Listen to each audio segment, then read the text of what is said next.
Hello class, this is Social Service 215, Social Problems and Social Action, Chapter 7, Education, Voiceover PowerPoint Presentation.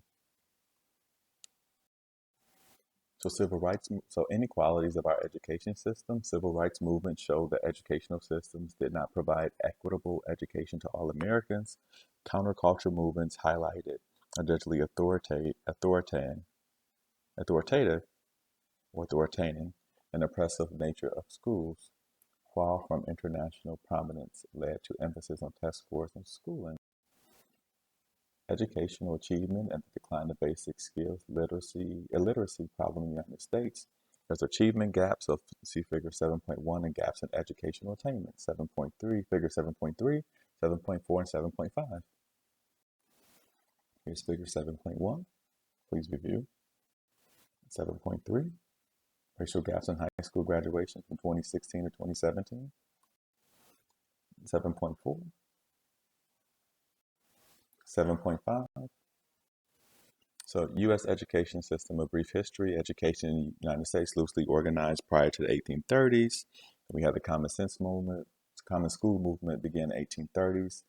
Very important is the Brown versus Board of Education and Civil Rights Act of 1964. Please become familiar with that. A new focus on the equity for immigrant students. Education beyond our borders. So, review please table 7.1. Some schools believe standardized test scores do not measure other important educational goals. United States education system, a brief history. Please review the ranks. International comparisons, situating education in the United States. Countries organize school systems very differently. Required subjects, years required, and degrees students are tracked. Examples include there's a difference how the United States is from Germany, which is different from Finland, which is different from Mali. All very different. So we're using those sociological theories in education. So the functionalist theory, so sociology of education reflects larger theoretical debates within society. And then we have mediocrity. So please review. Conflict theory talks about the Marxian perspective. Schools are sites of conflict, inequality, and indoctrination. Hidden curriculums enforces discipline with a school of bells and patriotic whistles. Educational inequalities persist from generation to generation. Interactional theory shifts focus from the structure of education at the macro level to experience of education at the micro level. Focus on face-to-face interactions in the schools and how teachers and students understand their roles. So we have theories of language culture. You have the code theory, restricted versus elaborated speech code, cultural capacity theory. So please review. Cultural race theory. Race is seen as the fundamental source of inequality, both implicitly and explicitly. Theorists argue education has been used as a tool of racial oppression. Institutional theory explains how it is that the educational systems look remarkably similar from country to country, even when those countries are otherwise different. Student-centered explanations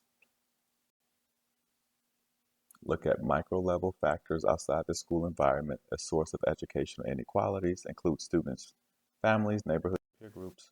School-centered explanations focus on factors within the educational system. A source of inequalities include policies that shape school funding and procedures like ability and grouping, tracking, separating students into different classes by ability. So efforts at education reform.